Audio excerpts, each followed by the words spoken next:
Hi,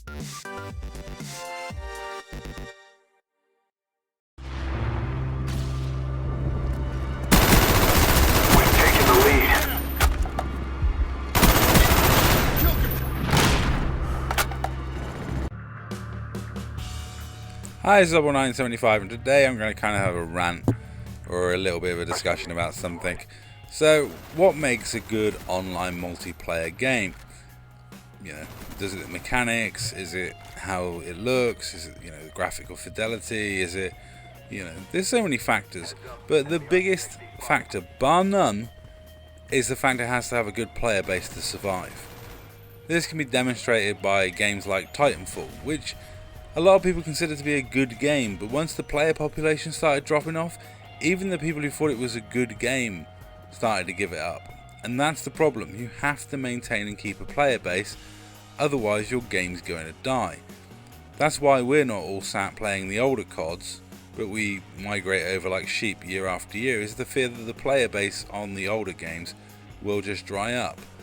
And I mean, here I am on Black Ops 1, which even to this day has 5,000 players on it.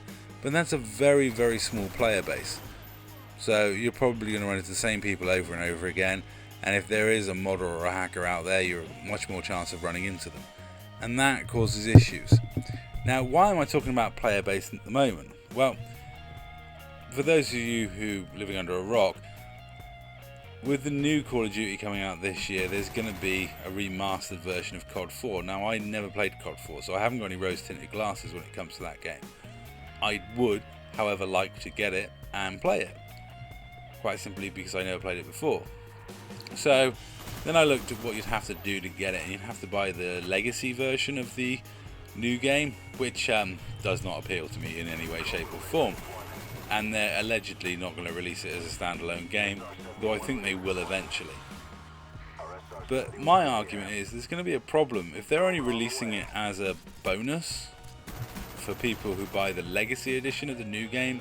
Then it's going to suck from the off, because there is not going to be the player base to sustain the game. It can look as nice as you want, it can be as good as you want, but it's not going to sustain you if there isn't the players there to play it. It's that simple. You have to have a decent player base to have a good online multiplayer game. And if you're limiting your player base by only selling the game as an addition to people who buy the most expensive version of the new COD. I've never brought a legacy or a special edition version of a Call of Duty game. I don't know many people that have. So to me that just means it's going to be a hugely small player base and people are going to miss out on the game. Just that's my opinion. Personally, if they just release the game as a standalone game, they'd at least give it a chance of surviving. But that's pretty much all for this video. The other team started to leave when I got dogs, so I've just cut it off there and I'll show the scoreboard in a second. And that's all. Thank you very much for watching.